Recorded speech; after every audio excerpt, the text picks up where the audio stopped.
aquí seguimos en pleno túnel del tiempo, en esta especie de limbo que nos conduce a personajes, a historias, a fenómenos, a investigaciones, todo un lujo. Poder nadar hacia atrás, ¿no?, en las manillas del reloj, en la corriente de lo que es la vida, y encontrarnos con historias alucinantes que hoy además tienen otro cariz, que de repente podemos analizar con otra perspectiva. Eso sí, importante, Carmen, vías de contacto que repetimos, además hay 3 libros magníficos para celebrar estas fechas, ¿no?, de literatura en las calles, ni más ni menos que el maestro Alberto Vázquez Figueroa y el maestro Baltasar Magro, y damos vías de contacto porque hay mucha gente que está preguntando por el Área 51 y también por estos sonidos. Vamos a repetir esas vías de contacto: milenio3 con número @cadenaser.com, www.cadenaser.com, donde nos pueden dejar sus comentarios, y también las redes sociales, Twitter y Facebook. Además, me pasaba Guillermo León ahora mismo un mensaje, ha sido poner las psicofonías y hemos revolucionado las redes sociales.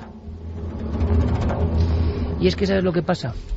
Que hay redes sociales, que hay tecnología, que hay rumorología, que hay más medios que nunca, pero uno pone una terrible psicofonía antigua y algo se remueve. Y no hay nada más parecido al inconsciente colectivo ahora mismo que las redes sociales e Internet. Es decir, algo que pulse el sentimiento global. Y estas voces siguen teniendo algo que conecta con una parte de nosotros. Y yo os voy a ser muy sincero, yo como he obtenido psicofonías en alguna ocasión, creo que el fenómeno existe, no tengo la menor duda, no sé qué es. Y estoy absolutamente alejado de cualquier posibilidad. Cualquiera puede ser buena porque a mí me ha ocurrido y me ha pasado. Y lo he pasado bastante mal, por cierto. Y estamos pensando hacer un programa un día, y lo hemos pensado hace poco además, con experiencias propias de misterio, de angustias, de miedos y de equivocaciones incluso en ciertos momentos de la investigación. Pero es poner una de estas voces que tiene eco de algo remoto o antiguo que todos llevamos ahí, y ¡pumba! Pues no me extraña nada que don Guillermo León, desde La Sana en Sevilla, nos diga esto. Por cierto, a Guillermo y a Sira les mandamos un abrazo grandísimo, grandísimo, porque seguro que van a tener muy buenas noticias. Bueno, pues, Diego Marañón, sigue usted ahí, ¿verdad? Claro que sí. Es curioso que en algunas técnicas la evolución ha llegado a límites de fijarse, no sé, esto es raro, hasta en bueno, fíjate, Sinesio Darnell fue el primero en sus libros en decir que la luz que colocaba en el estudio de grabación era importante, es decir, que con cierta luz infrarroja o ciertos tonos surgían un tipo de voces, con otras luces salían otro tipo de voces. Subjetivo, pues imagino que sí, científico imagino que no, aunque él tenía su prueba, su causa, su error. Pero es que ha llegado en los últimos tiempos Sinesio a fijarse en circunstancias atmosféricas. Sí, exactamente. Él, como decíamos al principio, regula en la entrada de línea de su ordenador, conecta un emisor de frecuencia y regula esas frecuencias, pero claro, esas frecuencias varían también, según Sinesio Darnell, teniendo en cuenta las peculiaridades del clima de la atmósfera, porque para él es un factor muy importante a la hora de experimentar. Lo vamos a escuchar en un corte que realmente es muy interesante y yo creo que pocas veces se ha escuchado. Entonces yo conecto con el Meteosat. Meteocat. Y según como veo que están las borrascas situadas, por ejemplo, si están situadas por el sur o por Arabia, por países árabes, ya esas longitudes de ondas las desprecio y me voy al norte de Europa. Y al revés, cuando el norte de Europa está encapotado y hay bajas presiones y borrascas, me voy a sintonizar las longitudes de ondas de las partes de Europa que están limpias y por tanto menos ionizadas. Cada maestrillo sin duda tiene su librillo, y esto no deja de ser pues una curiosidad más. El investigador en su soledad, porque en esto hay mucha soledad, intenta perfeccionar su método. Claro, Sinesio nos ha dejado historias tan tremendas como esa que a mí me daba mucho miedo, aunque la voz no es una voz amenazante, es como una voz de sorpresa. Sí. Esta es la historia de una voz, Diego, de un lugar que es la propia casa de Sinesio y que mira si tiene redaños, el viejo profesor, que deja una grabación psicofónica sola mientras no hay nadie para que grabe Digo yo, menuda sorpresa que tú llegues a tu casa, en tu dormitorio, por ejemplo, hayas dejado la grabadora y luego salga algo. Más o menos es la historia de esta grabación. Sí, exactamente. Se obtuvo a mediados de los 80 con un magnetófono puesto en marcha por medio de un temporizador en el estudio de Sinesio Darnell, y como dices, es una voz de las más curiosas que yo he escuchado, porque además, vamos a ver, no da miedo, es una voz que está a medio camino entre la sorpresa y yo diría casi como la indignación, como diciendo, bueno, me han dejado grabando y aquí no hay nadie para escucharme, ¿qué pasa aquí, no? Es muy curiosa esta voz, sí. No hay nadie. No hay nadie. No hay nadie. Y además con una voz como, en fin. De alguien anciano. Sí, de alguien anciano y de alguien que yo no sé por qué lo ves huraño y como enfadado. Sí, por la voz parece yo recuerdo cabreado, sí. En uno de los primeros programas que hice en mi vida en Radio Alameda, ni más ni menos con Lorenzo Fernández en su día, porque es una hipótesis suya, y yo cito siempre al César lo que es del César, y decía Lorenzo en aquella ocasión, decía, igual es que parece la voz de un ladrón que está entrando por la ventana.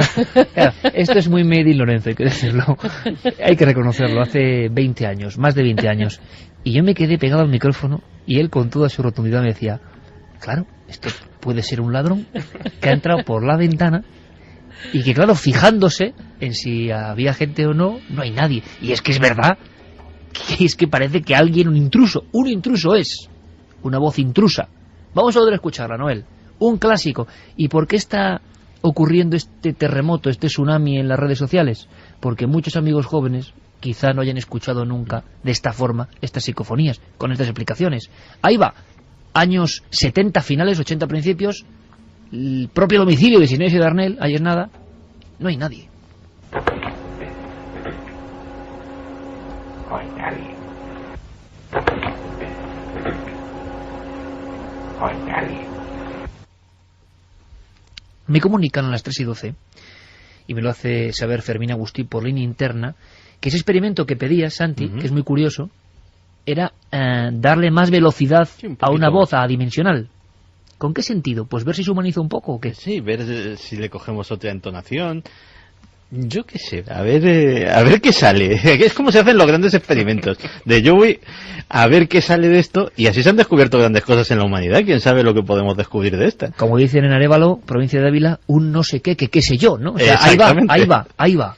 Bueno, pues hemos cogido... Tú siempre dices que es de Arévalo, pero yo no recuerdo haberlo oído en Arévalo, la verdad. Sí, a mí me lo dijo el carnicero de Arévalo. Bueno, vale. Y eso es de ley. Un no sé qué, que qué sé yo. Qué gran frase. Bueno, pues... esta voz es adimensional, la hemos visto con una cadencia muy lenta, y bueno, por la idea de Santiago Camacho, vamos a aderezarla con un poco de velocidad. Quizá descubramos algo, yo nunca he hecho esto. ¿Lo escuchamos, Noel?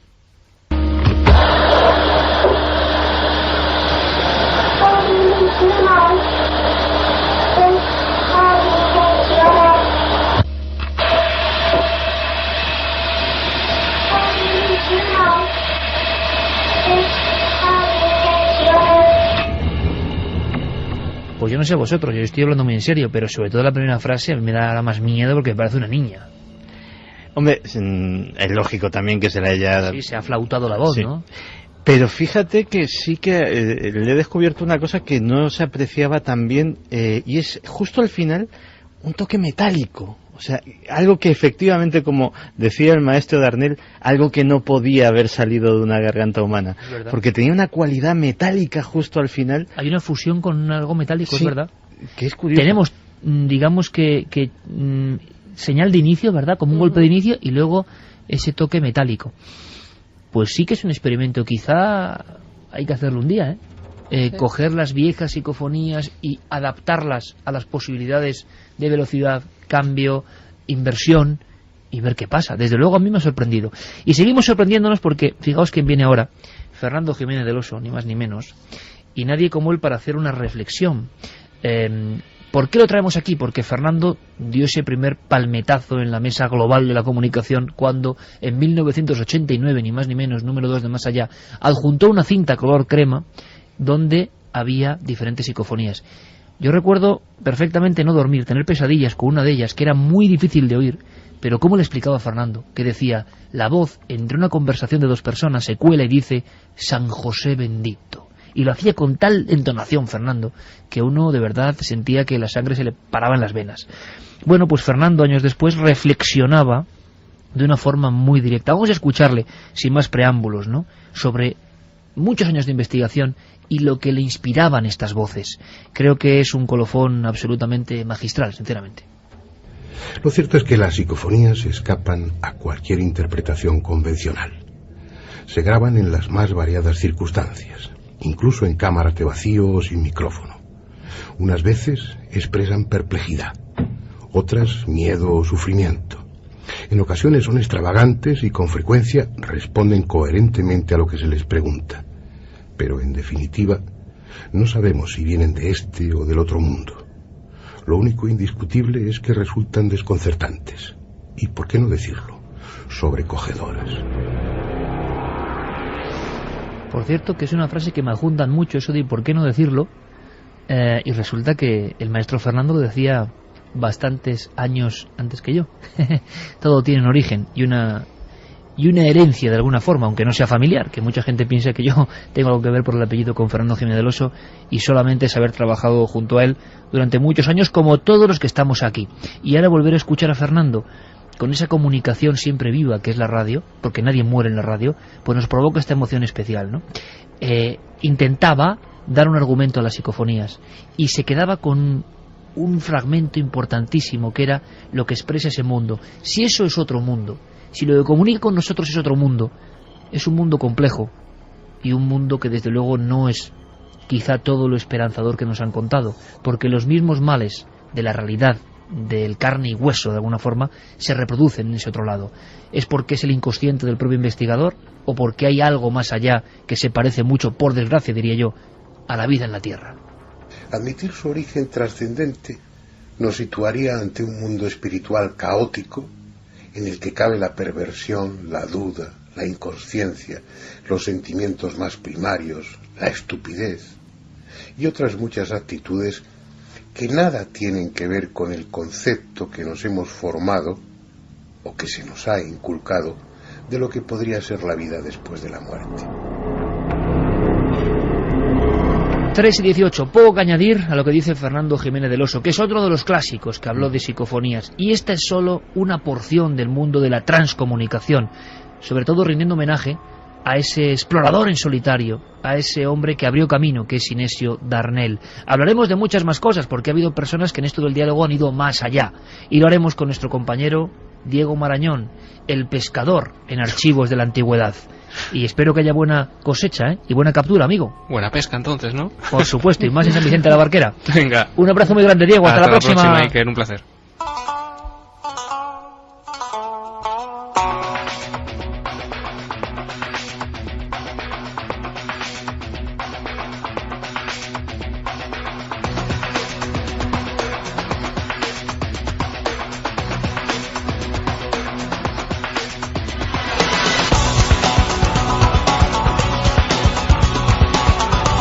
Pues vamos con las preguntas de los oyentes y con las opiniones también de esas psicofonías.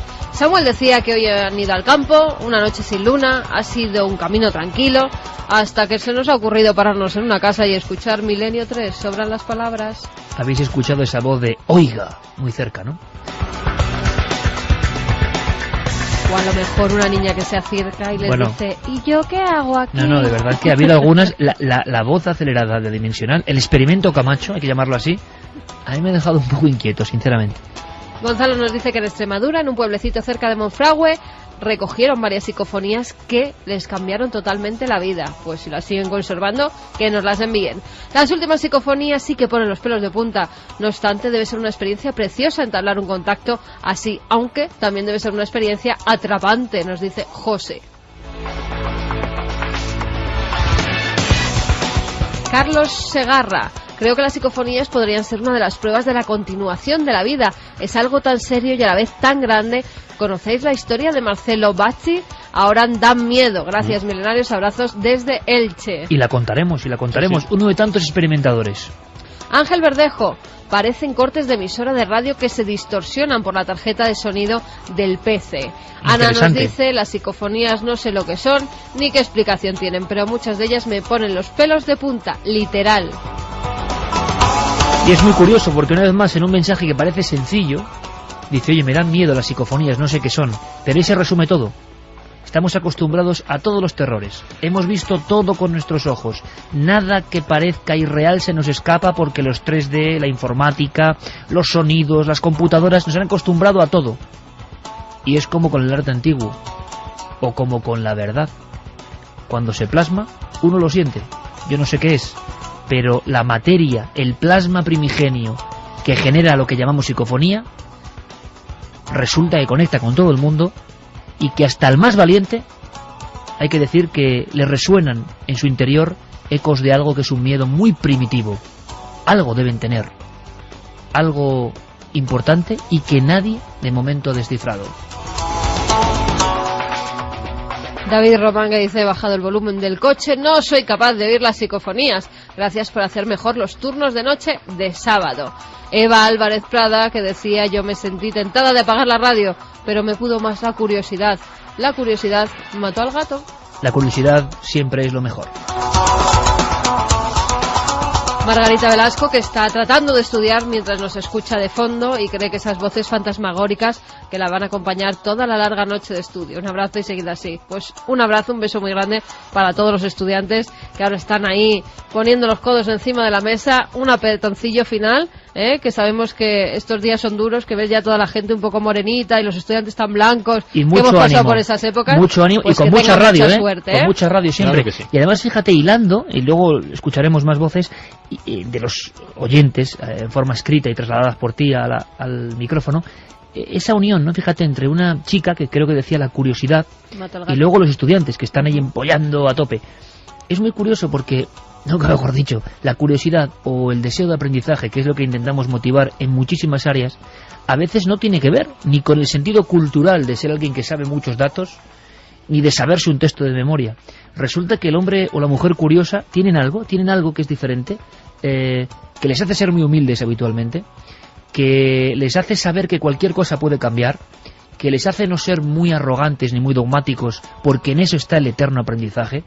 Y sí que me gusta tener un gran club de amigos y amigas que tengan eso como motivo, curiosidad para aprender, aprender para asimilar, para saber un poco más, por el deseo, que es auténticamente como droga dura, de saber un poco más de todo, pero no para empatar a los demás, no para decir que sé mucho, no para repicar las cosas sin ningún sentido o en una sola área, sino para intentar absorber toda la maravilla de la vida. El misterio también lo es. Qué bonito, ¿verdad, Santi? Ser voz de un montón de gente curiosa.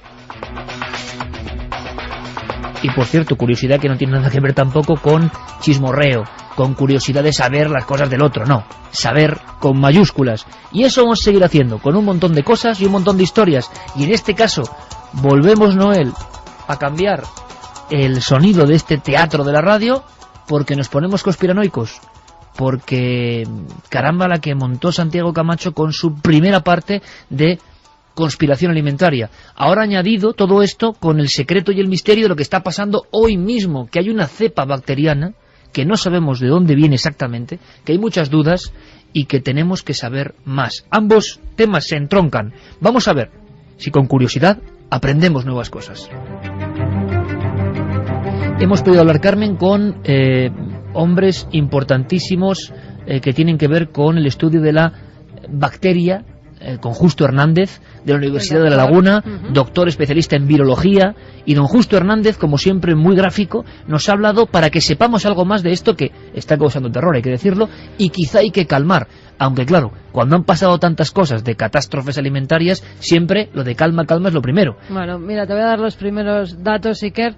Ha afectado ya a 12 países, el foco está en el norte de Alemania, hay 19 personas que han perdido ya la vida, afectadas hay más de 2.000, sobre todo, algo que es un enigma por el momento, mujeres, no sabe por qué, afecta sobre todo a las mujeres. La han llamado extraña bacteria por la mutación que ha sufrido. Exactamente, ahora nos lo contará el doctor, porque la llamada E. coli es una bacteria normal, además beneficiosa para el cuerpo humano, pero resulta que tras esa mutación esto puede cambiar. Lo primero vamos a conocer, a través de las palabras de Justo Hernández, qué es esa bacteria y qué beneficios nos da a nosotros. La Escherichia coli es la bacteria más típica que existe. Es una bacteria necesaria para la vida. Ahí está la paradoja. Todos nosotros, todos los mamíferos, tenemos en nuestro aparato digestivo, en el colon, esta bacteria, que es necesaria para nuestro proceso digestivo. La Escherichia coli está en nuestro aparato digestivo, se beneficia de nosotros y nos ayuda a hacer la digestión. Y además produce vitamina B y K. Es decir, que es en principio una bacteria buenísima y con unas condiciones naturales que nos ayudan mucho. Y como siempre la transformación, la dualidad, algo que es muy bueno y que ¡pum!, por algo que llaman mutación y que yo no acabo de entender nunca muy bien, y cambia. Que no se sabe muy bien, pues por algo ha cambiado, por algo está afectando a las personas. Y además el doctor nos comentaba en esa entrevista que hemos podido hacer de qué forma está afectando a la gente, porque nos están diciendo casi, pero ¿cuáles son los síntomas? ¿Qué es lo que están sufriendo? Además, ¿eso en qué varía? Porque no solo es que esa bacteria llega al intestino, que es donde está, sino que afecta a otros órganos del cuerpo humano, y esa reacción de esos órganos en los riñones en particular es todavía peor, y que vamos a escucharle.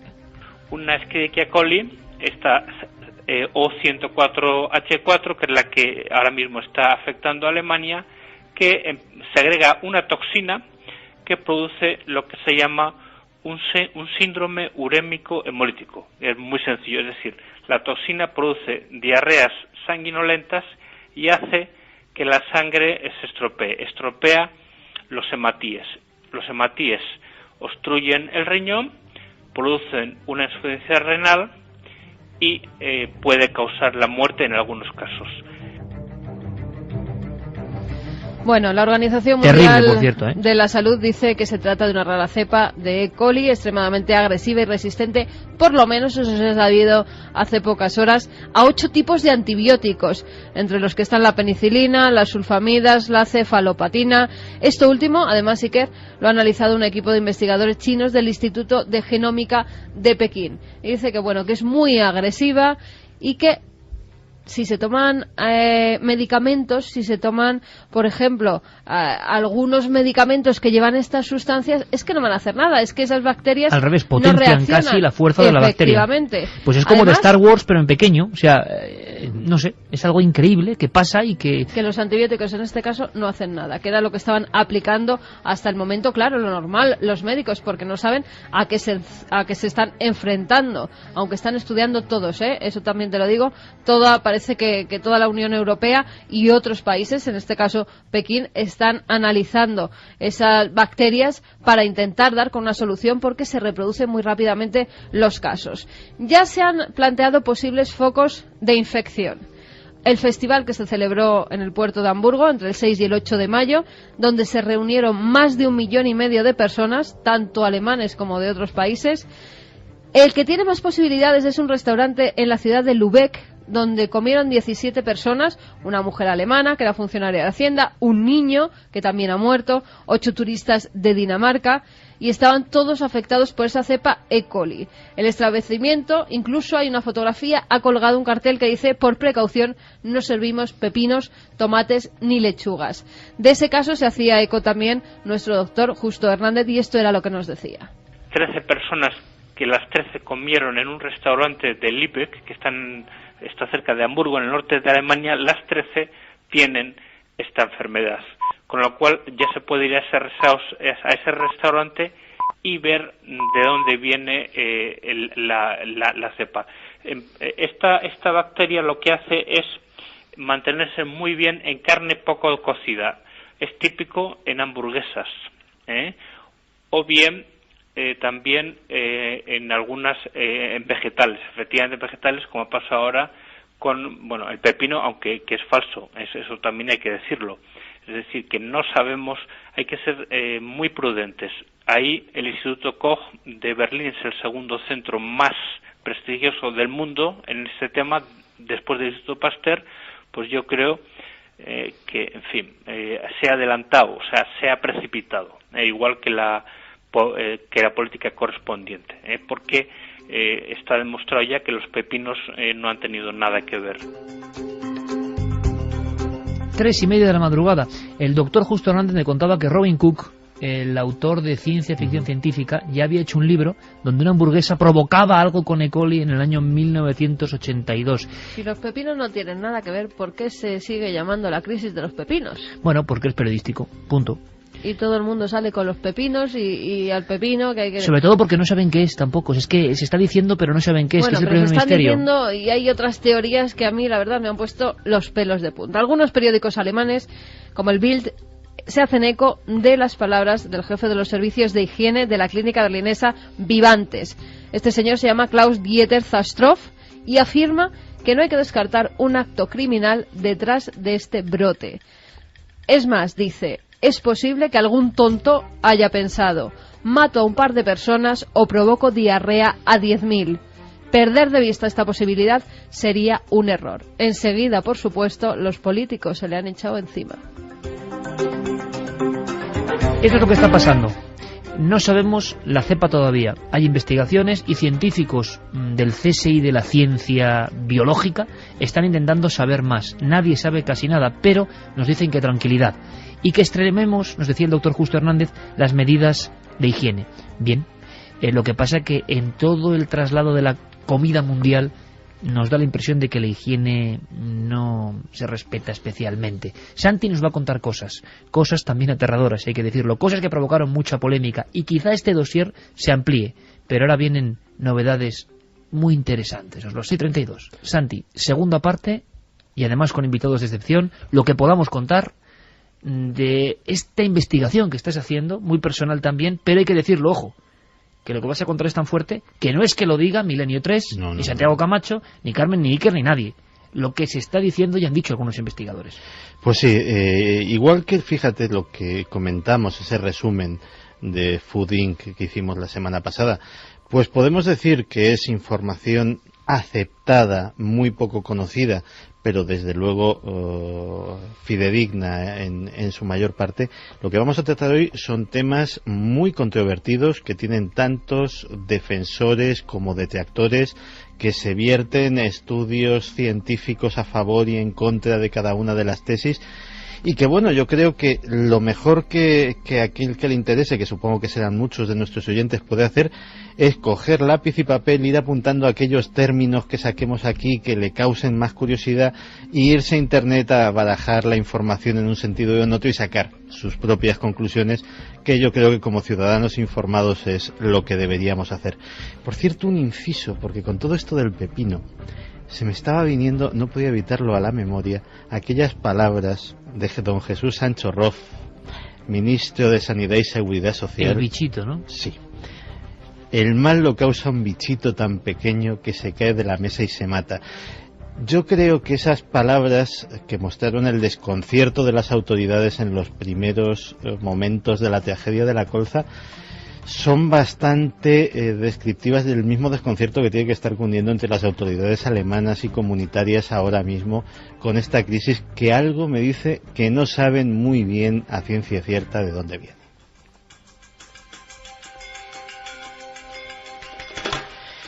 Pero bueno, vamos con el tema que nos ocupa.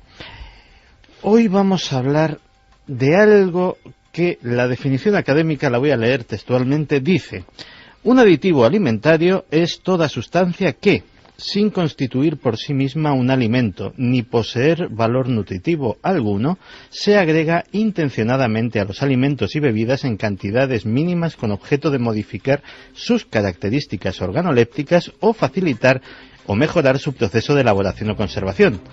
Los aditivos se pueden utilizar con fines engañosos, aparentando cualidades similares de los productos que utilizan para ahorrar costes. Vamos a hablar de los aditivos, que es un tema que me consta por las reacciones que tuvieron nuestros oyentes al programa de la semana pasada, que interesa a mucha gente. Y para ello hemos empezado pues pidiendo opinión a nuestro compañero de Ser Consumidor, Jesús Soria, que siempre está acechando a los que atentan contra. Maravilloso, magnífico programa Ser Consumidor, ¿eh? Muy grande, y que siempre está precisamente en eso, en la defensa de consumidores, que somos todos, y viéndonos esas trampas que nos tiende el mercado, cómo las podemos evitar. Vamos a ver, Jesús Soria, ¿qué opina de estos aditivos? O sea, muchas de las cosas que nos comemos ahora mismo les tienen que añadir una serie de sustancias, aditivos, conservadores, potenciadores, absolutamente de todo, precisamente para atender en muchos casos la propia demanda del consumidor. Nosotros ya no compramos como antiguamente todos los días y hay una producción que simplemente va cubriendo esas necesidades, sino que en muchos casos lo que queremos es comprar cosas que nos duren mucho, que estén en la nevera, que duren mucho en las estanterías, que no se pasen, y eso obliga a toda esta utilización de sustancias. Todas están bastante controladas, pero es verdad que nunca se sabe el proceso que va a haber o la causa-efecto entre, por ejemplo, determinadas enfermedades y la utilización de determinadas sustancias que todavía hoy se siguen investigando. En cualquier caso, y no tenemos ni mucho menos el alarmista, el uso de estos aditivos está permitido por las autoridades y regulado por las autoridades sanitarias, no solo españolas, sino comunitarias. Los aditivos alimentarios que se pueden usar en la Unión Europea se recogen en listas positivas. Esto es, solamente no son listas de los que están excluidos, sino son listas en las que solo puede estar aquellos admitidos y ninguno otro más. Es decir, no se puede añadir nada que no esté en la lista. Y están codificados mediante esos numeritos que llevan una letra E y una serie de cifras diferentes. Pues eso... Que tantas leyendas urbanas han contado, ¿no? Sobre el E no sé cuántos en las latas de refresco. Bueno, pues ahora vamos a ver a unos cuantos es y vamos a conocerles su carnet de identidad y exactamente qué se dice de ellos. Pero a modo de curiosidad, se usan aditivos para todo.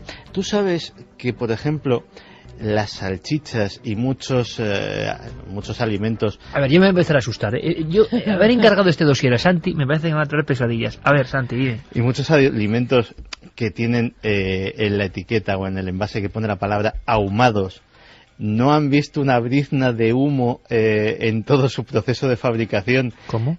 No, se ahuman sin humo. La eterna salchicha gorda, ahumada, ¿qué quieres decir? No, hombre, salmón... Sí. Vamos a ver.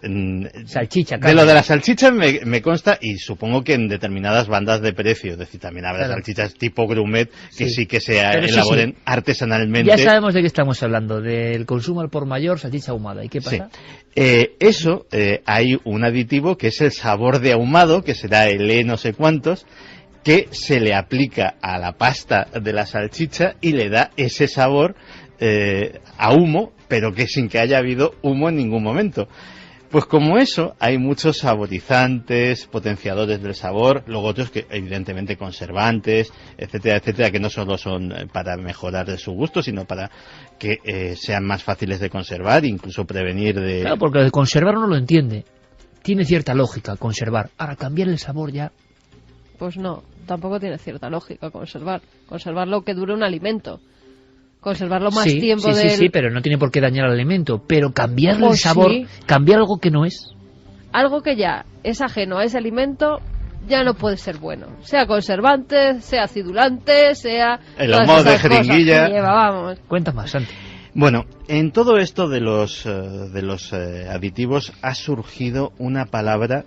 Ese yo creo que es el primer término que aquellos más curiosos que quieran investigar deberían, que son las excitotoxinas. Suena a cosa mala, ¿verdad? Teóricamente las excitotoxinas son neurotóxicos que afectan a las células nerviosas e incluso pueden provocar su muerte, precisamente, como dice su propio nombre, excitándolas, provocando un aumento desmesurado de su actividad que las lleve a un agotamiento y a su propia destrucción. Pues diversos investigadores, algunos más heterodoxos que otros, afirman que este tipo de toxinas son parte fundamental de algunos de nuestros aditivos. Lo dicen algunos investigadores, no está comprobado 100%, ¿no? No, de hecho, vamos a escuchar la opinión del doctor José Cabrera, que es casi nuestro médico de cabecera de este programa, que él va a servir en algunos de estos casos de contrapeso, porque tiene una opinión bastante poco alarmista o que tiende a ser tranquilizadora sobre estos temas, y vamos a ver qué opinaba sobre estas excitotoxinas. Respecto al mundo enorme y variopinto de los aditivos alimentarios, que por cierto están todos codificados en una legislación europea, que es el Codex Alimentarios, son sustancias químicas, todas ellas, que están aprobadas para dar más sabor, más color, distintas texturas a los alimentos, y son esos numeritos que vemos en las latas cuando las cogemos, que pone H122, E145, y de todas esas sustancias, pues hay quien quiere ver en ellas, en el fondo, una cosa artificiosa de la alimentación. Entonces hay algunos autores que tratan de defender que estos aditivos alimenticios, y les ponen nombres un poquito así, como excitotoxinas, etcétera, pues pudieran ser causa de algunas enfermedades que tienen que ver con los alimentos. La realidad es que esto es, de momento, más una leyenda urbana que una realidad. Comemos millones de latas y millones de alimentos que están con aditivos, y la verdad es que la vida media sigue subiendo, subiendo y subiendo. Está ya en 87 años. Pues entre estas denominadas excitotoxinas hay una de ellas que ha cogido un protagonismo dentro de estas, no me atrevo a calificarlas de teorías de conspiración, pero sí se ha puesto en el punto de mira de los más suspicaces, y es el aspartamo. Y dirás, muy conocido además por unas dietas extremas que están muy de moda. La Coca-Cola lleva aspartamo y casi todo lo dulce, sí, creo pero que en esa dieta azúcar, ¿no? en concreto sí, te dice que todo lo que tienes que hacer, puedes hacer todo tipo de bollos, pero todo con aspartamo. Con aspartamo. Aspartamo, que es el E951 y que está presente en más de 6.000 productos. Prácticamente todo lo que lleva la etiqueta, a día de hoy, todo lo que lleva la etiqueta sin azúcar, está endulzado con este aspartamo. Como un sustitutivo, por lo tanto, del azúcar. Efectivamente. De hecho, en 2007, yo creo que todo esto empezó mucho antes, pero en 2007 se publicaron dos estudios denominados el informe Ramazzini y el informe Barcelona, que cuestionaban muy seriamente la seguridad de este endulzante. Así que también sobre ello hemos preguntado al doctor Cabrera. El aspartamo, que es un edulcorante, empezó a hacer su éxito cuando se pensó que la sacarina producía cáncer. Eran los tiempos en los que se les daba medio kilo de sacarina a la rata al día y al final la rata se moría.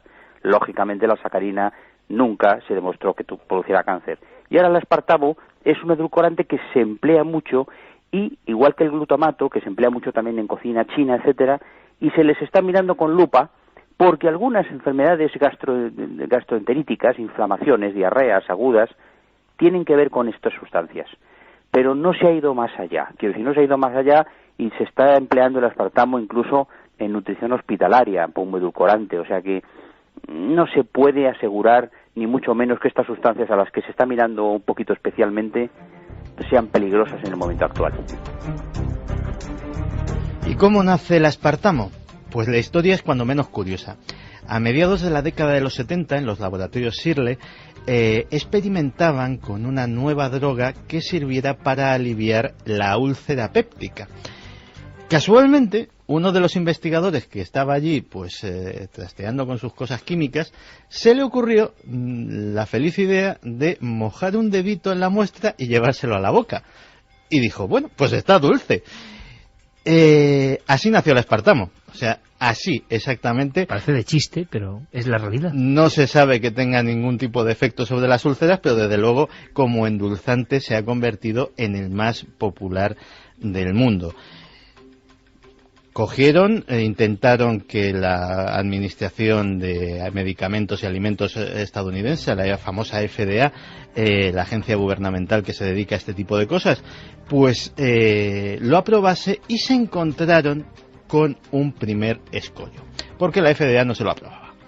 De hecho, circulaban diversos estudios que no eran concluyentes, pero que decían que a lo mejor podía producir algún tipo de trastornos, incluidos tumores cerebrales, y que, sobre todo en ratas de laboratorio, pues probablemente a altísimas dosis, como decía el doctor Cabrera en su intervención, pues estas terminaban teniendo daños cerebrales muy severos.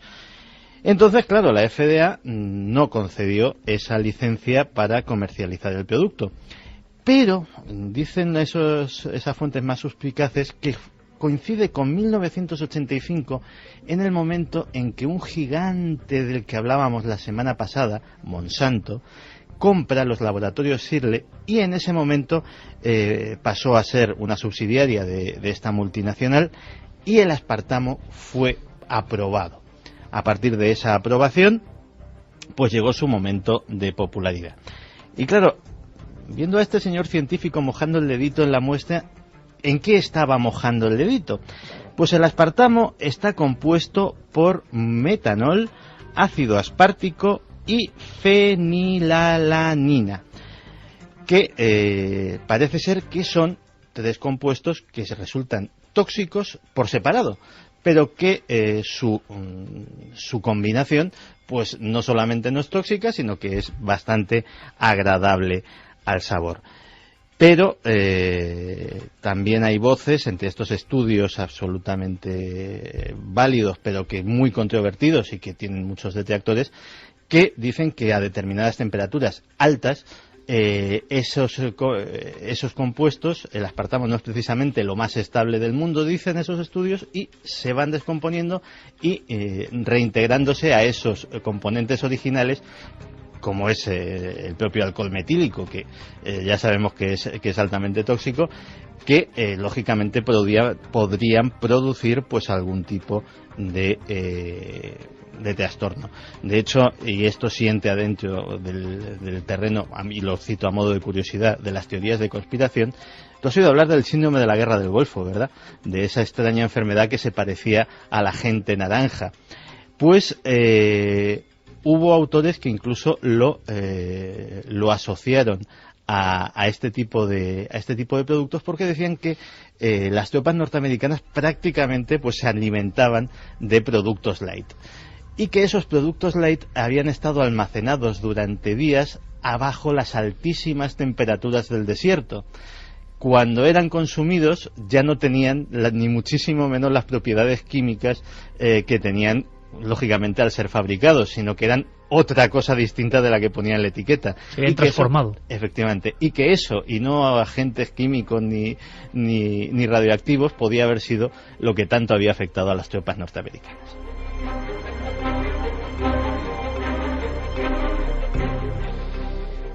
Nuestro siguiente amigo es el E621, y este también es prácticamente universal. Se agrega a alimentos salados, preparados, procesados, como prácticamente todos los congelados, todas las mezclas de especias, las sopas de sobre también prácticamente en su totalidad, las de lata, los aliños para ensalada, los productos a base de carne y pescado, y todos los que hemos estado últimamente en algún restaurante asiático lo hemos comido casi por fuerza. Estoy hablando del glutamato monosódico. Es curioso porque el glutamato monosódico también entra dentro de este campo, y realmente, aparte de que algunos estudios le achacan diversos riesgos, yo creo que el más reciente, y sobre todo el que nos pilla más cerca, que es un estudio de la Universidad Complutense de Madrid, llevado a cabo por el profesor Jesús Tresguerres, de la División de Endocrinología Experimental de la Facultad de Medicina, revela una cosa cuando menos curiosa: a que la obesidad se ha convertido en uno de los grandes males de la sociedad del siglo XXI, sobre todo de la sociedad que tiene comida que llevarse a la boca. Desgraciadamente hay muchos países que eso no es tan fácil. Pues parece ser que el glutamato monosódico puede tener muchísimo que ver en esto, porque cumple su función y la cumple extremadamente bien, y su función no es otra que hacer más agradables los alimentos. Los hace tan agradables que no solamente te hace desearlos más, sino que aumenta la sensación física de apetito. Tardas más en llenarte, necesitas más comida. Esa, ya te digo que es una de las conclusiones de un interesantísimo estudio español muy reciente, es decir, de ese encontrarán relativamente poca información en Internet, pero que se apunte en el nombre glutamato monosódico también para investigar. Santi, te veo tan volcado con esta historia, es tan alucinante lo que estás descubriéndonos que vamos a fragmentar el dossier. Seguimos la semana que viene. Es que esto da mucho miedo. Claro, es que da mucho miedo. La semana que viene, Santi, por Es que capítulos. no vamos a comer. La semana que viene continuaremos un poquito con el glutamato y hablaremos del síndrome del restaurante chino. Y lo dejamos ahí. Quiero que estéis muy pendientes. Yo no sé si llamará esto, porque Santi tiene 200 secciones, pero algo así como Santiago Camacho denuncia. Pero de verdad que esto es tremendo, estamos aprendiendo, son cosas que además con la balanza Nos equilibrada, estamos estremeciendo. sí, pero con la balanza equilibrada con personas como el doctor Cabrera, Jesús Soria, que dicen, bueno, tranquilos, vale, creo que es un dossier por entregas, maravilloso, que estremece, que cada uno saque sus conclusiones, y me gusta mucho ver a Santi tan metido en la historia, Así que Santi, tercera entrega, la próxima semana, ¿te parece? Perfectamente. De momento, vamos con qué ha pasado, tal día como hoy, pero en otras ocasiones. Despejemos un poco, han sido 20 minutos que yo estaba de verdad atenazado. Digo, es que ¿qué producto va a comentar ahora? Bueno, pues Santi metido a fondo en la conspiración alimentaria, desde luego para saber más. No hay que intranquilizarse, hay unos controles, pero queremos saber. Ahora con Carlos Largo, efemérides, pasó tal día como hoy.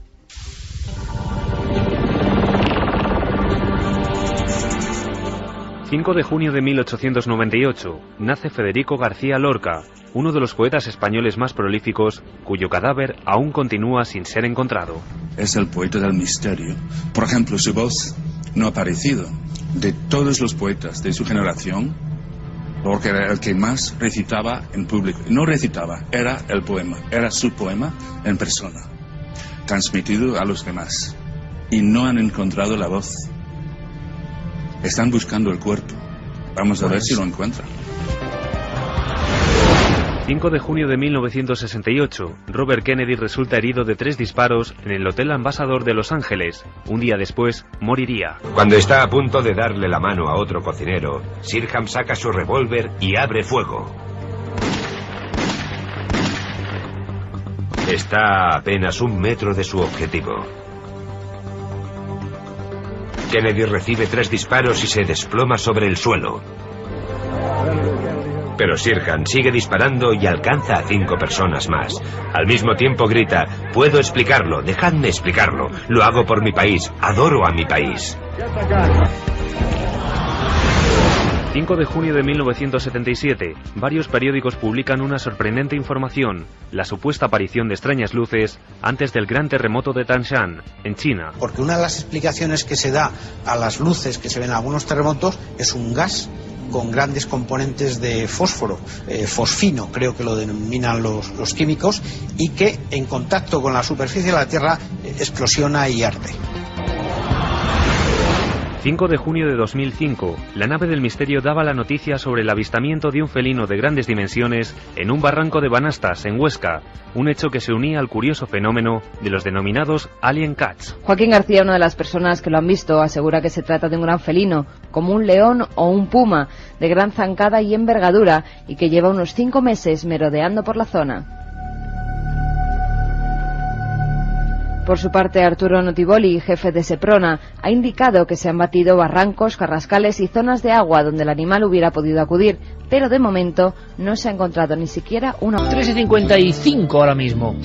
Carlos Largo, nuestro compañero, lo pone en bandeja. Alien Cats. Felinos de origen desconocido que están apareciendo en España, en el Reino Unido, filmaciones. Vais a verlas mañana, en Cuarto Milenio, y tenemos una invitada especial.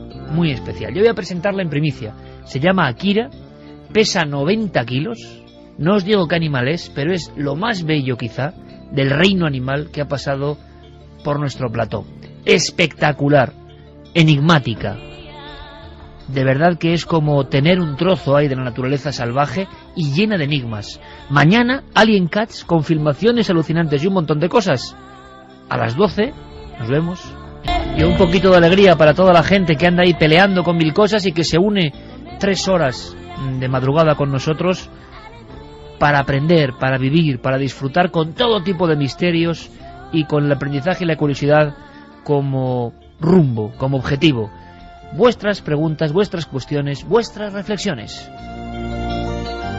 Y los miedos, porque Marta Aliaga dice: ay, madre Santi, no me digas eso, que yo a veces cuando tengo el gusanillo me cojo salchichas del paquete y para dentro.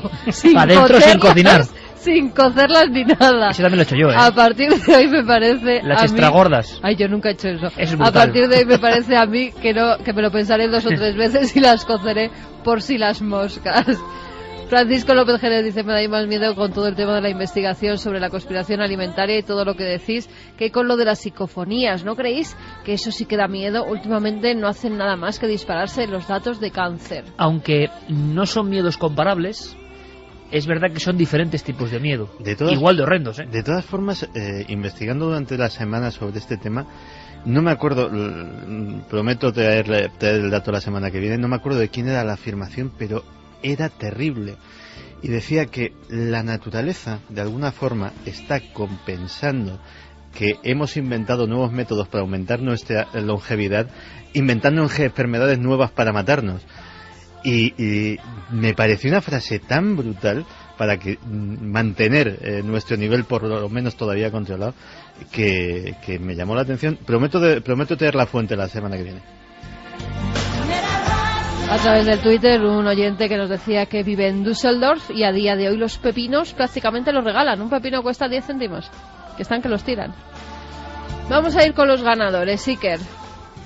Hola, soy una milenaria desde el principio del programa, un programa sencillamente genial. Es cierto que el Área 51 no se llamó siempre así, pudo ser llamado también Paradise Ranch. Enhorabuena por el programa, Fernando Martín nos lo decía. El Área 51 ha tenido muchísimos nombres en clave. Paradise Ranch era uno de ellos, Dreamland es el más conocido.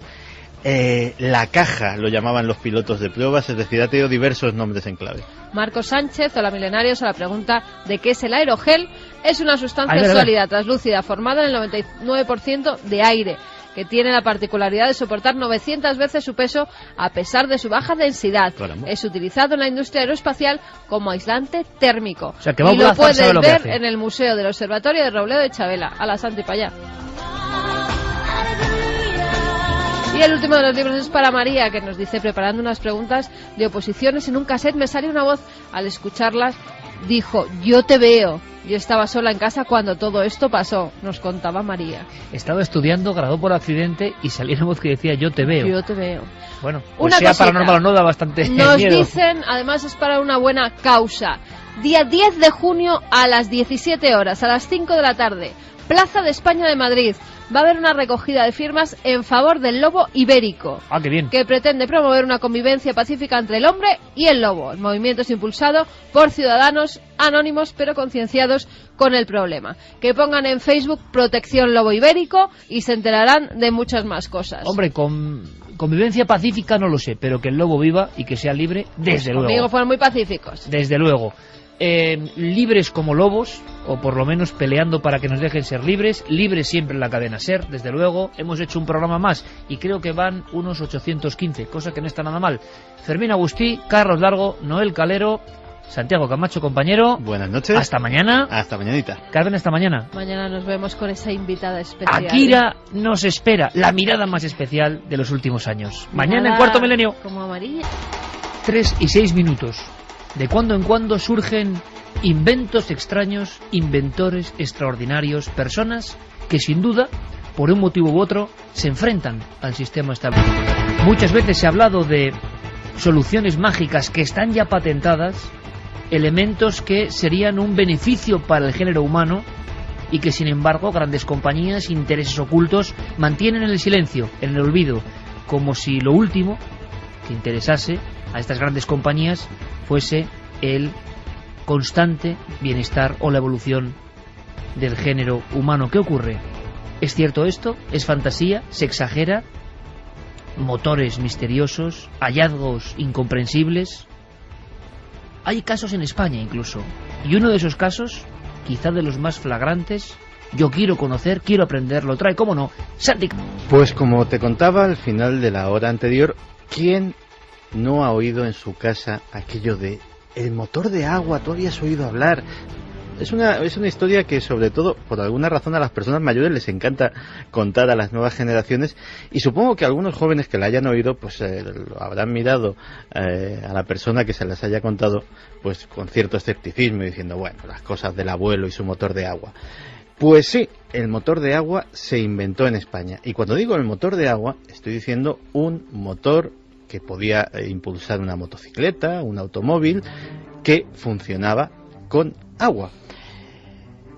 El padre del invento fue un extremeño llamado Arturo Estévez Varela, perito industrial, había trabajado en fábricas y en puestos relacionados con la mecánica en general, pero su verdadera pasión era la de inventor. Y este hombre, que participó en varios congresos de inventores en los cuales ganaba medallas y diplomas por el mérito de sus trabajos, pues un buen día se descuelga con que ha inventado un motor que funciona con agua. El revuelo que se produce en la sociedad española es absolutamente enorme e indescriptible. Estamos hablando de principios de los años 70. La historia del motor de agua, para que te hagas una idea, se desarrolla entre el 70 y el 73, más o menos, 1970-1973.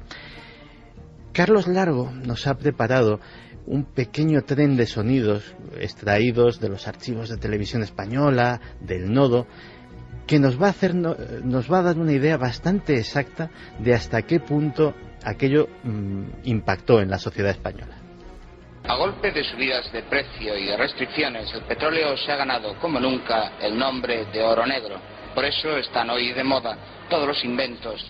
El inventor extremeño, señor Estévez Varela, ha demostrado una vez más que su motor de agua no es un bulo. Mi patente, la licencia para España, la cedo gratuitamente al Estado para beneficio de todos los españoles. Ha mezclado concretamente el agua con estas piedras que pueden ver ustedes aquí en la palma de mi mano. Y aquí está don Arturo Estévez circulando en su ciclomotor alimentado por el hidrógeno que produce su invento.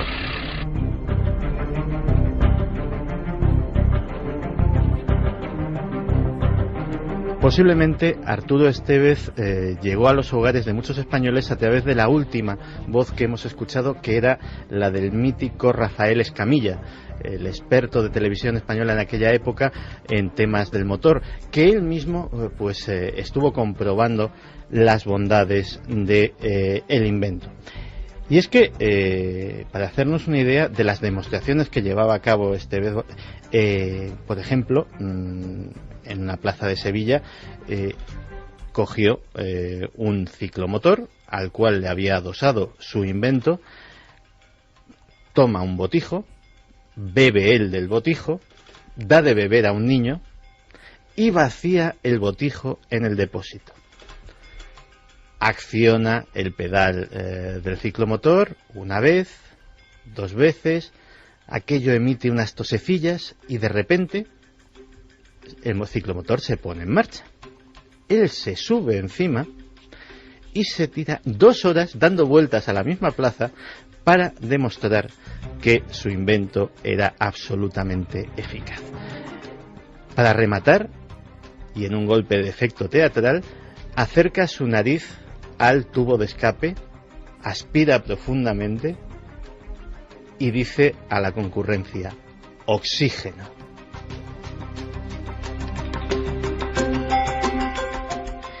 El invento tenía, por lo visto, el fundamento de descomponer el agua en sus elementos que lo componen, oxígeno e hidrógeno.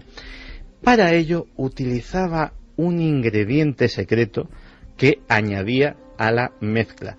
Y además parece ser que aprovechaba parte de la energía del motor, no solamente para impulsar el vehículo, sino a su vez para provocar una electrólisis que mediante energía eléctrica también ayudará a descomponer ese hidrógeno, que era lo que realmente se quemaba. El régimen, en aquel momento todavía estamos en época del general Franco, se interesa por el tema, sobre todo porque, como ya hemos oído en esa voz del Nodo, Varela da la patente al Estado español para el disfrute de toda la ciudadanía, renuncia a sus derechos de inventor. Franco decide que el Colegio de Ingenieros dé un informe técnico sobre el tema. Y parece ser que el informe técnico es negativo. Entonces, a la vista de este dictamen desfavorable, es orden directa del caudillo que no se vuelva a hacer el asunto porque, palabras textuales, ya se ha hecho bastante el ridículo. Claro, el invento y el dictamen fueron desfavorables porque aquello parece ser que atentaba contra las leyes de la termodinámica. Se decía y se especuló con que el famoso ingrediente secreto podía ser boro. El problema del boro es que es un elemento extremadamente caro de conseguir y de extraer, con lo cual digamos que valdría más el collar que el perro, es decir, efectivamente el motor funcionaría con agua, pero no sería rentable. El problema era lo que decía y repetía una y otra vez Varela en todas sus intervenciones, que el coste de ese combustible apenas llegaría al equivalente a 10 pesetas por litro, lo cual no concuerda con que el famoso ingrediente secreto fuera simplemente boro. En cualquier caso, estamos hablando de esto porque a día de hoy no te creas que ese dictamen del Colegio de Ingenieros es aceptado por la comunidad científica actual. Y si no, escuchemos a una investigadora del CSIC, Loreto Daza Bertrán, que nos habla sobre este personaje. En definitiva, lo que hacía era, con agua, a partir del agua, mediante un proceso químico, producir hidrógeno, y ese era el hidrógeno que alimentaba el motor, ¿no? Entonces, pues me parece un visionario, ¿no? Quien tenga hidrógeno mañana será el que domine el mundo. Entonces, por eso hay que estar preparados, precisamente, para ese momento en el que ya entre la tecnología y ya empiece a ser de uso común, para que tengamos nosotros el recurso.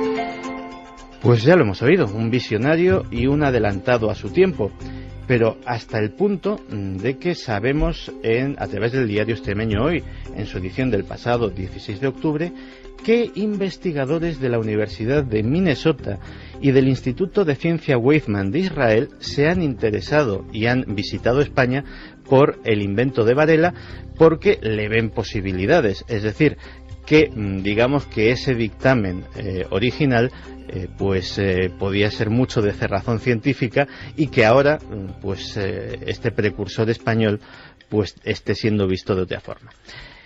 ¿Qué hay de cierto en que si Franco recibió o no presiones para retirar de la circulación el invento? La verdad es que nadie lo sabe. Mucho se ha especulado, y esa es la versión popular y la leyenda urbana, de que aquello fue retirado deprisa y corriendo porque a la todopoderosa industria del petróleo en aquel momento no le interesaba que hubiera una energía limpia, barata y sobre todo absolutamente sustitutoria de su gran negocio. Y lo cierto es que, por curioso que parezca, efectivamente el acto de sepultura de aquel invento vino de las más altas instancias del Estado. Con lo cual, para siempre tendremos ese enigma.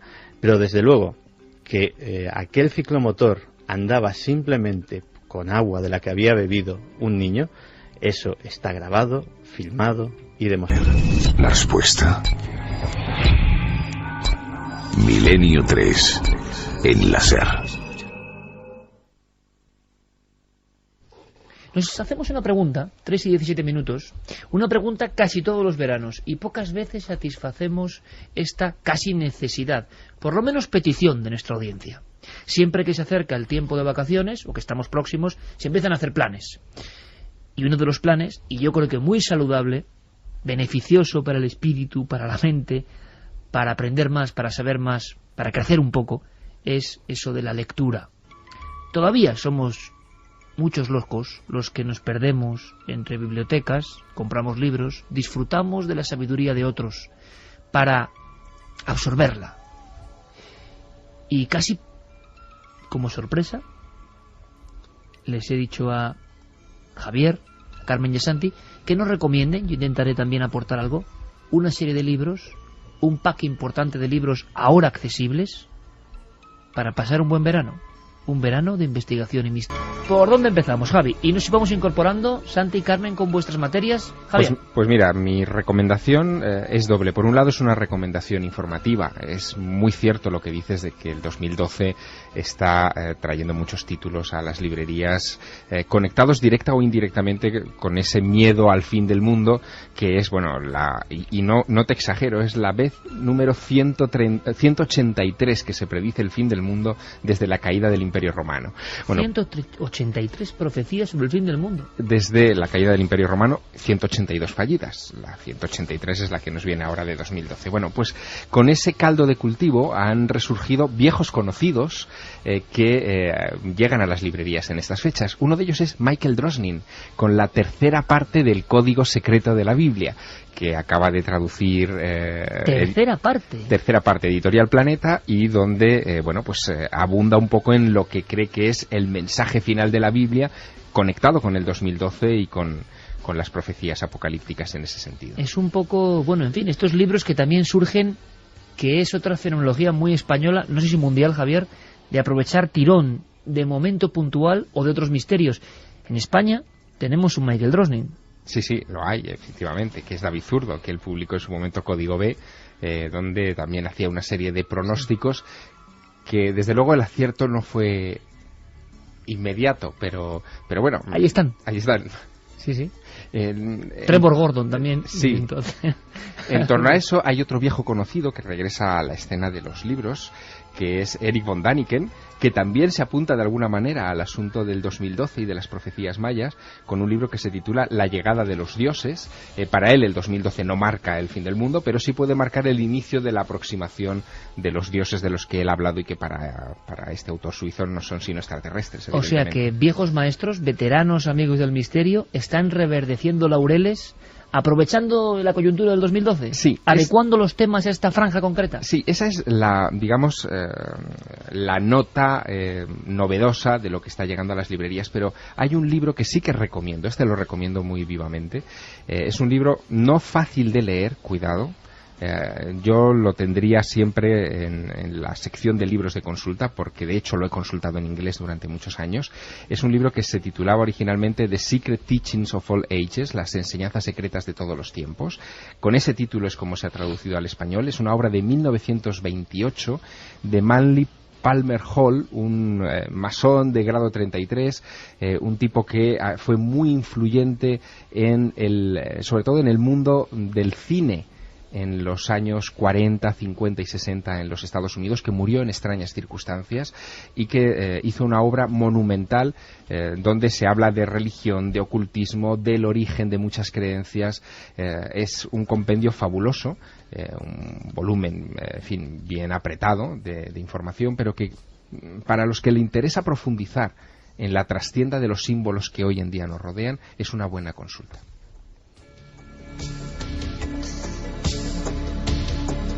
Más recomendaciones. Quizá rescatar un libro que a mí me ha impactado en esta temporada, porque me ha hecho adentrarme en ese misterio cotidiano al que pocas veces le prestamos atención, que es el mundo de los sueños, y que se titula El mundo bajo los párpados. Bueno, es uno de los libros de Jacobo Siruela que más me ha impresionado de los últimos tiempos, tengo que decirlo. Yo creo que ese libro es uno de esos que podríamos llevarnos perfectamente este verano a cualquier lugar. A ver si podemos hablar un día con Jacobo Siruela, que vive ahí un poco como aislado también, está bien, ¿no? Un poco anacoreta, y se estaría muy bien, porque hay escenas de ese libro. Él dice una cosa muy interesante: se ha hecho el libro siempre eterno, o la historia de lo diurno, nunca de lo que está bajo los párpados, bajo el sueño, y intenta hacer una historia de los sueños. Él la hace además muy bien, analizando la influencia que tenían los sueños conscientemente en el mundo antiguo. Es decir, la gente en el mundo antiguo estaba predispuesta a dejarse guiar por la simbología o por los mensajes de lo onírico, pero también la influencia no consciente que ejerce todavía hoy en nuestros días, especialmente en personas que tienen que unir piezas muy dispares, por ejemplo, intelectuales, científicos incluso. Hace una descripción, por ejemplo, de cómo Mendeleev descubre la tabla periódica o ordena los elementos de la tabla periódica después de un sueño, que es verdaderamente interesante y que forman parte de esa historia subterránea de la civilización, nunca suficientemente ponderada ni puesta de relieve, pero que él en El mundo bajo los párpados subraya muy bien. Es muy curioso lo de editoriales pequeñas como Atalanta, por ejemplo, es el caso, que han producido auténticas joyas. Yo me estaba acordando, también hablando de sueños, de En los oscuros lugares del saber, de Peter Kingsley, curiosísimo personaje, que hablaba de los iatromanti o de los curanderos del sueño de la antigua Grecia, de la Grecia más remota, y de sus tradiciones que incluso llegan a España, y de cómo el sueño era no una parte desligada de la vida, sino algo importante que nosotros hemos olvidado, como tantas y tantas y tantas cosas. Se han olvidado y forman parte de una memoria ancestral. Él decía algo así como que esta historia, la de En los oscuros lugares del saber, era mucho más importante incluso que cualquier fantasía, aunque ya parecía fantasía, porque a eso lo habían relegado, digamos, los racionalistas y los materialistas, a un lugar oculto, imposible, ignoto, pero es una buena recomendación. Vamos salteando con más recomendaciones, Santi. Pues mira, de los mejores libros en español y escrito por españoles que he leído esta temporada, uno no muy conocido, pero que de verdad, si se puede encontrar, es muy recomendable. Se titula De cómo la CIA eliminó a Carrero Blanco y nos metió en Irak, de Ana Grau. El libro es, aparte de una lectura tremendamente amena, es posiblemente el libro mejor investigado y mejor documentado, no te voy a decir que he visto en mi vida, pero que he visto en muchísimo tiempo. Cada documento, Ana Grau no se limita a poner citas a pie de página de dónde he sacado esto.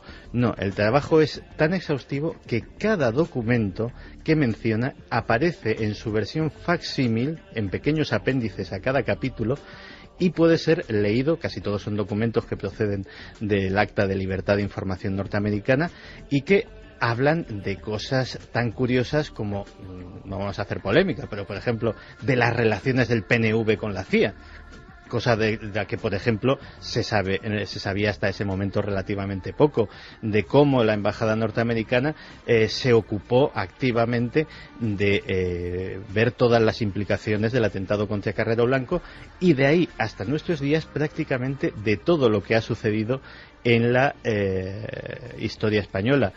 Incluso en esos cables diplomáticos, en esos informes de la CIA desclasificados, etcétera, etcétera, conversaciones privadas de altísimas autoridades españolas con embajadores, agentes de la CIA sin saber que eran tales agentes, etcétera, etcétera, que también aparecen transcritas al detalle. Yo creo que para saber la historia de España desde la transición hasta nuestros días y el papel que ha tenido la Central de Inteligencia norteamericana en él, es un documento absolutamente imprescindible.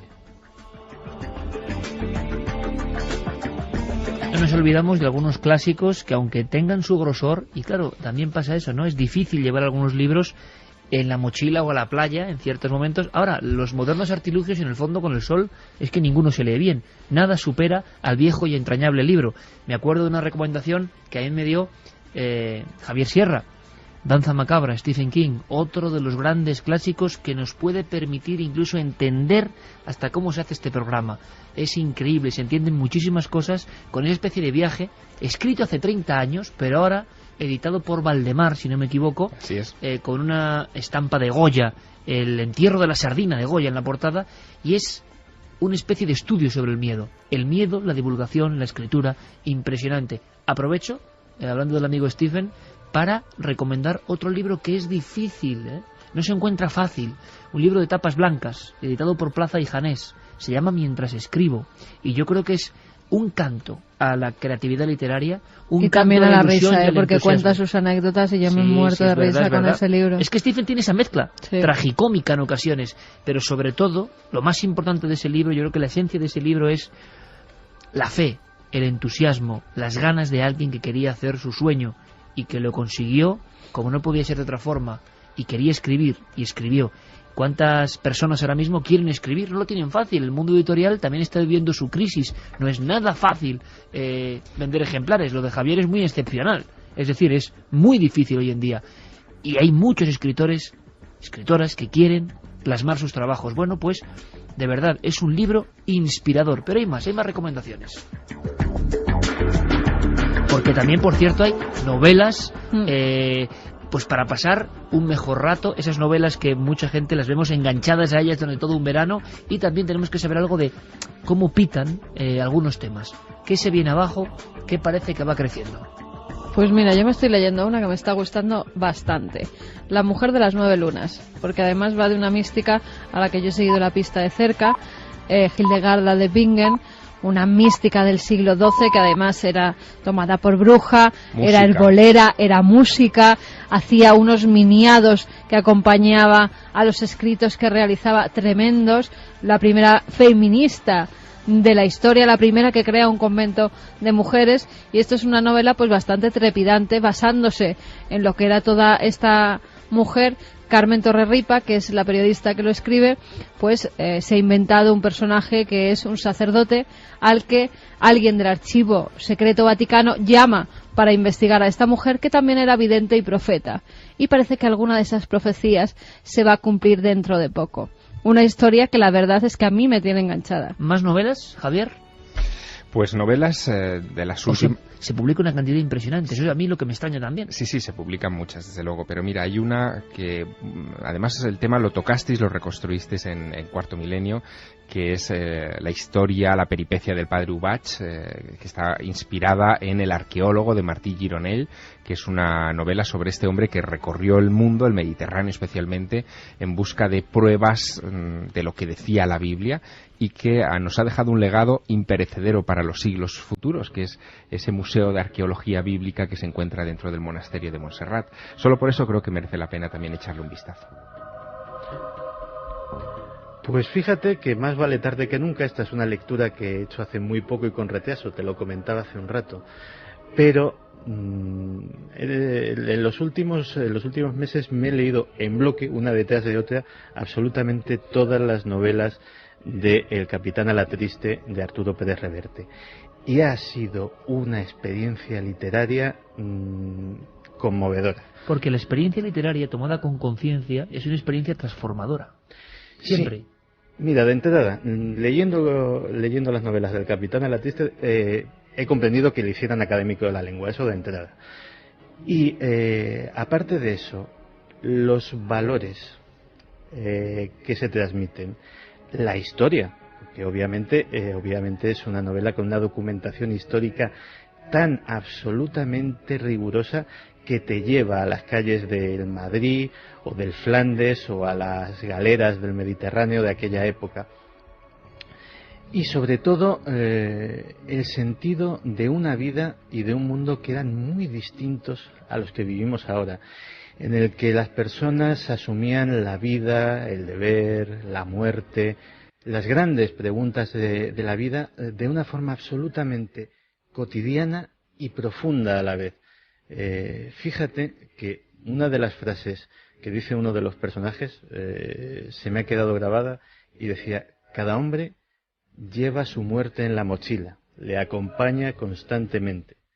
Por eso yo sé que voy a morir y no tengo miedo a acudir al combate. Pues ese tipo de épica realmente me ha llamado mucho la atención y la he disfrutado muchísimo en esa serie de novelas. Una recomendación más para que la, digamos, cartera de temas no quede desierta. Ha habido un libro muy interesante, publicado hace unos meses, pero perfectamente reconocible en cualquier librería, me imagino. Paul Davis hablaba de un silencio inquietante. Yo tengo que decir que no lo he leído entero, que voy más o menos por la mitad, y el inicio de ese libro, esos divulgadores científicos, pero que les lleva el auténtico arrebato, la pasión, cómo cuentan las cosas. A veces uno siente auténtica envidia. Yo creo que a veces leer es un ejercicio, si se hace con profundidad, con entusiasmo, con sensibilidad, que te hace admirar a otros porque hacen cosas que yo creo que tú no eres capaz o que te gustaría hacer, pero lo absorbes, ese conocimiento. Paul Davis uno de los grandes pioneros, vamos a decirlo así, en la búsqueda de inteligencia extraterrestre, se pregunta en torno a si no estamos buscando mal, si el concepto incluso de lo extraterrestre es tan elevado o tan distinto, que como siempre nosotros los seres humanos, tan engreídos, tan sabios, hemos creído y hemos cosificado todo a nuestra imagen y semejanza, y creemos que por lanzar una serie de señales o poner una serie de micrófonos o antenas, los extraterrestres o inteligencias van a adecuarse a eso. Él habla de ese silencio inquietante que de momento se ha recogido por parte del SETI. Es un libro de verdad recomendable. Y en la línea de libros de divulgación científica que son recomendables también y que además enlazan mucho con el espíritu del programa de esta noche, yo creo que hay que recomendar el último de James Lovelock, el padre de Gaia, de la teoría Gaia, de que la Tierra es un ser vivo, que se titula La Tierra se agota. Las previsiones de Lovelock en ese libro son, en fin, bastante funestas. Él piensa que vamos a superar los niveles de dióxido de carbono en la atmósfera que van a preceder al verdadero cambio climático en el 2050. Estamos ahora mismo en un nivel de dióxido de carbono de 350 partes por millón en la atmósfera. Cuando lleguemos a los 500 el cambio se habrá consumado y no hay vuelta atrás, y aquí va a haber una auténtica mutación de especies como quizá las ha habido ya en el pasado remoto de este planeta, y Lovelock lo advierte. Un libro yo que me leí, que era muy fuerte, pero... Vamos echando ya, vamos casi cerrando, nuestro... Pero contaba una historia que además está de plena actualidad y sigue estando porque las investigaciones están abiertas con pruebas de ADN por en medio. Vidas robadas. ¿Os acordáis de esos niños robados en los hospitales? Que ahora parece que alguna de esas historias está dando sus resultados. Parece que esas pruebas de ADN están siendo buenas y se están juntando familiares, están juntando madres con hijas, con hijos que habían sido robados hace 40, 50 años. Historias muy fuertes que Enrique tenía que novelarlas, el autor, algunas de ellas, porque podrían tener problemas legales, pero que marcan profundamente y te cuentan una parte de la historia de España que estaba totalmente olvidada, perdida, e incluso la habían intentado tapar. Pues yo creo que son recomendaciones, llevamos ya nuestra saca bien llena, diferentes perspectivas, algunos viejos clásicos que se han medio reeditado, que se pueden encontrar. Lo que está claro es que hay temas que parece que no renacen. Javier, no sé qué te has detectado en tu viaje por Estados Unidos, por diferentes países americanos. Por ejemplo, el asunto de los ovnis, que parece que iba a tener un renacimiento, no acaba de cuajar. Asuntos de la conspiración creo que tienen bastante fuerza. Evidentemente, Fin del Mundo va a ser un reclamo, que luego pasa lo que pasa. O sea, ¿quién quiere hoy, por ejemplo, un libro del tema del Código Da Vinci? Nadie. Se saturó tanto. ¿Quién quiere un libro de templarios? Nadie.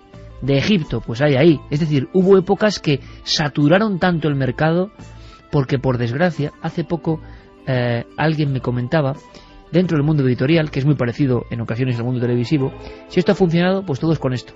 Condicionan hasta el autor de bestsellers en ocasiones, vamos a llamar bestseller a esa literatura masiva, que yo creo que tiene el mismo mérito de cualquier literatura, pero que vende mucho más, y por lo tanto los organigramas de marketing están perfectamente diseñados, se juegan mucho dinero, pero claro, ya modifican incluso los trabajos que llegan, porque dan unas coordenadas. Es decir, como si por acertar una vez el público quisiera siempre lo mismo, cuando los libros lo que nos demuestran siempre es que hay milagros que descabalan cualquier perspectiva. Los libros boca a oreja son los que triunfan, los que se recomiendan de persona a persona, los que de verdad nos han gustado y decimos, oye, esto está bien. Da igual en ocasiones la publicidad y demás. Por eso a veces nos encontramos en diferentes periodos de tiempo unos libros abusando de los temas y muy parecidos, misma coordenada, misma historia contada una y mil veces. Bueno, ¿cuántos habían salido del 15M en la Feria del Libro? Ya habían pasado 15 días, 10 días, y había un montón. A mí eso me impresionó, de verdad. ¿Qué investigación se ha hecho? ¿Cómo se ha escrito? Es que en 10 días no se puede escribir. Y con otros fenómenos así. En realidad es sí, pero el más cercano ha sido ese, que nos ha impresionado. En realidad es que se le ha perdido un poco el respeto a lo que significa un libro, ¿no? Y confundimos a veces la actualidad y la necesidad de hacer un reportaje que es, en fin, perfectamente comprensible que esté en todos los medios, con un libro que es un análisis o que debería contener algo, en fin, que perdurara en el tiempo. Esa es la gran contradicción del mundo del libro en nuestros días. Pero es muy cierto lo que dice Siker, de que hay una serie de temas que les cuesta todavía hoy despegar. Mira, en Estados Unidos un autor que fue número 1 durante semanas con un libro sobre ovnis en las listas de los más vendidos, que fue Whitley Strieber, un novelista que con aquel libro de Comunión, de las abducciones, en fin, cambió la historia en 1987 de la comprensión pública de este fenómeno, sigue publicando libros.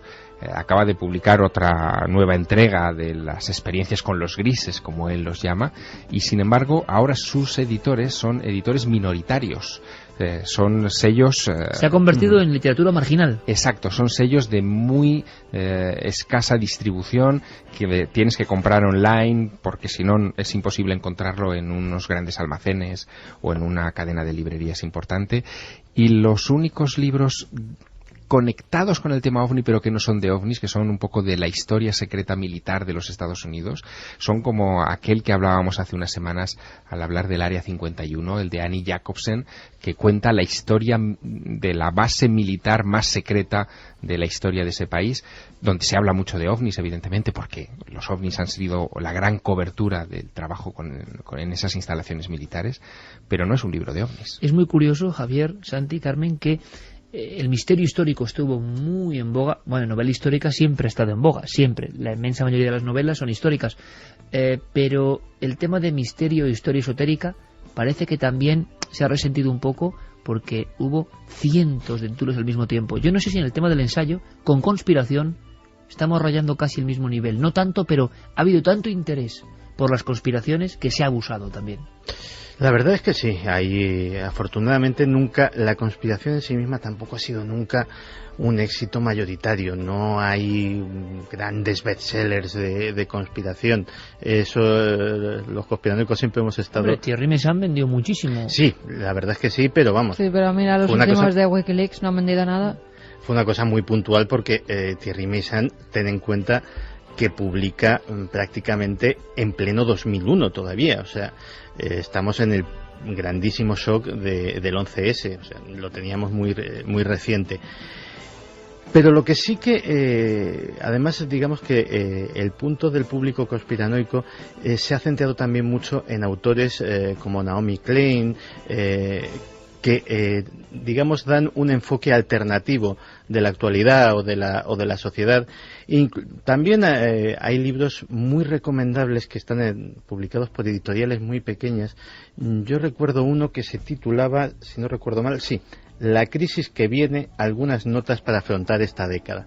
Es un libro finito, pues tendría 100 y pocas páginas, pero el análisis que hace, es un libro de varios autores, son todos expertos, economistas, el análisis que hace de la década que se nos viene encima y de los cambios tremendos que va a haber por la propia dinámica económica, que probablemente, como ellos dicen, son las malas noticias que ningún político se va a atrever a darte. Yo lo recomiendo no porque sea ni una lectura ligera ni una lectura agradable, pero desde luego tener un mapa de lo que te puedes encontrar dentro de 3, de 4, de 10 años, sobre todo teniendo en cuenta las cosas que se anuncian, yo le echaría... Existe todavía en España, por fortuna, el autor que casi tiene que pagar por hacer su libro, las pequeñísimas tiradas, los investigadores y cronistas provinciales que sacan cosas maravillosas en ocasiones, que sondean misterios. Yo, el último que me he comprado fue en la provincia de Cuenca, un autor que habla de los pozos Airón. Claro, evidentemente no es un tema. Unos pozos llenos de mitos en España, los pozos Airón, sobre todo en Castilla, asociados a dioses íberos y a todo tipo de fenómenos. Una investigación arqueológica, antropológica impresionante. Sí, claro, eso nos interesa a 3. En casi todas las provincias hay ya pequeños libritos que te cuentan fábulas, misterios de esas provincias y que son muy interesantes. Y además, si no quieres estar todo el día en la montaña o tirado en la playa, puedes recorrer algunos de esos lugares. Es que eso es interesante porque ha habido un reverdecer de las guías que hablan no de lo clásico, sino guías heterodoxas, un poco siguiendo la línea de Carlos Pascual o de Juan García Tienza. Se empiezan a detectar movimientos en pequeñas librerías editoriales españolas de libros y personas que están interesados en contarnos la antropología, la fábula, el misterio, el terror en ocasiones, todo lo que no se cuenta habitualmente, y eso me parece maravilloso. Hacía mucho tiempo que no pasaba. Déjame contarte que yo he estado esta semana en Almería y allí hice una presentación en la librería más importante de la provincia, que es la librería Sintagma, y me decían que el libro más leído desde que se fundó, más comprado, vamos, en la librería Sintagma, el de Alberto Cerezuela, sobre los misterios de Almería, ¿no? Y me alegro un montón. Me alegro un montón porque eso, Javier, ni tú ni yo, cuando empezábamos en esto, lo soñábamos. Así es. Las guías de Atienza o la de Carlos Pascual eran un recuerdo imposible. Volver a hacer un libro que te cuente en la España mágica, eso es imposible. Y se está consiguiendo poco a poco. Así que ánimo a los editores, ánimo a los libreros que son auténticos héroes, y ánimo a los escritores que quieren contar cosas que quizá no son masivas, pero alguien tiene que contarlas para que podamos acudir a ellas y saber más. Y hay recomendaciones por parte de los oyentes, y esto es importante. Estas son las nuestras, unas pocas nada más, claro. Ahora las vuestras. Antes escuchamos a Carlos Largo, nuestro compañero, porque, como siempre, tenemos que recordar, tenemos que echar las manillas del reloj atrás. Pasó tal noche como esta.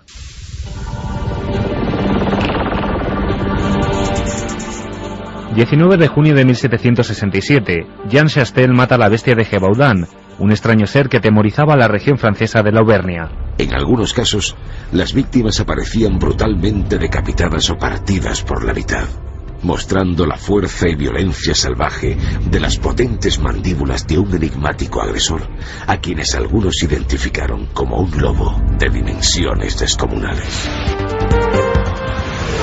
19 de junio de 1972. En pleno auge ufológico, 2 hombres son arrollados por un tren en Tarrasa. Se habían suicidado junto a una nota que decía: "Los extraterrestres nos llaman". Ahora lo veo todo mucho más claro. No hay salvación. No merecemos ni un rayo de sol, ni una brizna de hierba. No merecemos este mundo. Solo nos salvaremos unos pocos. Solo los elegidos. Será un viaje muy difícil. 19 de junio de 1987. Tiene lugar el atentado terrorista del centro comercial Hipercor en Barcelona. Fallecieron 21 personas. El atentado salvaje de la banda terrorista ETA en Barcelona ha tenido como objetivo directo la población civil.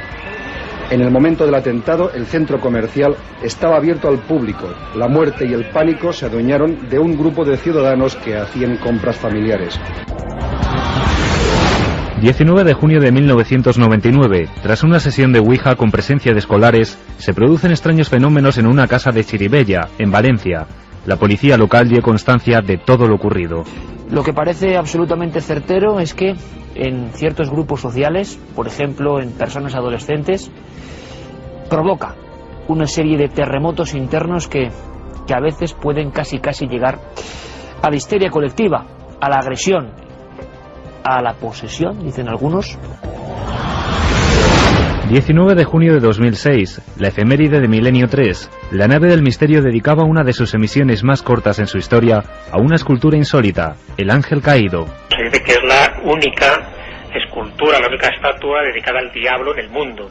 Y no es verdad, porque que yo sepa hay otra dedicada al diablo en Tandapí, en una localidad de Ecuador, hecha no hace demasiados años, y esa sí que es mucho más pavorosa, ¿no? Y después porque es una estatua que está dedicada al ángel caído, no al diablo.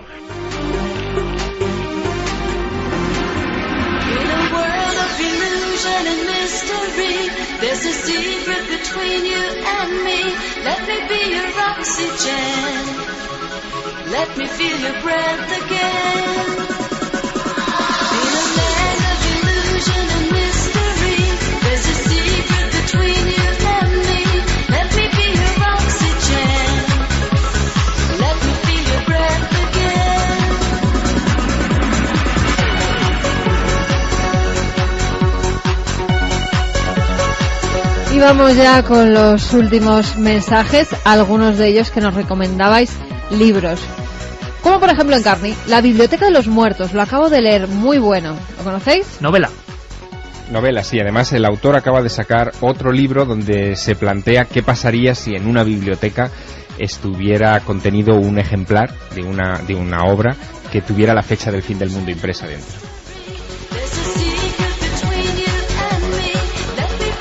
Alberto desde Bilbao, me han llegado las 9 revelaciones. ¿Sabéis algo de él? De James Redfield. Gracias por todo, chicos. Un abrazo milenario. Pero va por la 12ª, por lo menos ya, ¿no? Sí, justo acaba de publicarse la 12ª revelación. Fue un libro clásico. Tirando ahí. Eso, hace algo más de una década. Es una mezcla entre libro de viaje, New Age, casi con condimentos del Secreto y de otros. La verdad es que fue un libro muy importante en su tiempo. Por cierto, que El Secreto, que es uno de esos libros que yo creo que da mucho optimismo, siempre recomendable, pero no hubo continuación por parte de Rhonda Byrne, pero no ha sido lo mismo, no creo. Bueno, no ha sido lo mismo porque se esperaba que el libro tuviera una velocidad de venta muy rápida, pero yo creo que hay que darle ese margen. El libro está vendiendo muy bien, tanto en Estados Unidos como en España, y tanto El Secreto como El Poder, que es la continuación del Secreto, los dos están en las listas de los libros más vendidos. Claro, el problema es que los editores, los primeros, es normal, quieren que todo se produzca a la máxima velocidad. Es como la televisión, y si es más y el doble y el de siguiente, mejor. Claro, y eso no funciona así. Los libros no tienen fecha de caducidad, como le ha pasado a Santiago, que se ha leído ahora las novelas del Capitán Alatriste. No tienen fecha de caducidad, son eternos, y el libro encuentra a su lector en el momento adecuado. Ana ya nos dice que gracias por la sugerencia de los libros y que a ella le gustaría sugerir uno de Stephen King, El retrato de Rose Mailer. Ese yo no lo he leído. Personalmente tampoco. Pues ala, ya sabéis, en verano. Santi, Alberto desde Bilbao, que te pregunta que cómo se titulaba el último que ha dicho Santi, el de los años que viene ahora. La crisis que viene, algunas notas para afrontar esta década. Para estar contentos ese libro, ¿no? Editorial Traficantes de Sueño, libro pequeño, editorial pequeña, pero contenido contundente. Enrique López Delgado decía que uno de los libros que más trabajo le costó conseguir fue El Paraíso Maldito. Hombre, normal. En su primera edición de Corona Borealis, que se siente afortunado por tenerlo. Eso es una joya, pero no por el contenido, ¿no? Sino porque yo creo que se hicieron muy pocos. Y es uno de esos libros de la España mágica, desde luego. Chris, que no sabe lo que se ha reído escuchándonos desde el trabajo, que sus compañeros la miraban hasta raro, pero que le da igual. Ha sido genial y tenéis que saber que ayudáis mucho a desconectar. Sois como una válvula de escape en una jornada laboral intensa. Un saludo. Muchos saludos para toda la gente que trabaja de noche, Iker. Yo esta noche me he encontrado con taxistas, con gente de vigilancia, con guardias civiles, que todos nos escuchaban por la noche, que les hacíamos muchísima compañía. Un abrazo milenario. Con ayuda también, revistagatos.blogspot.com. Sabéis que siempre colaboramos con asociaciones de animalitos, que ahora llega el verano, que no abandonen a esos amigos tan fieles.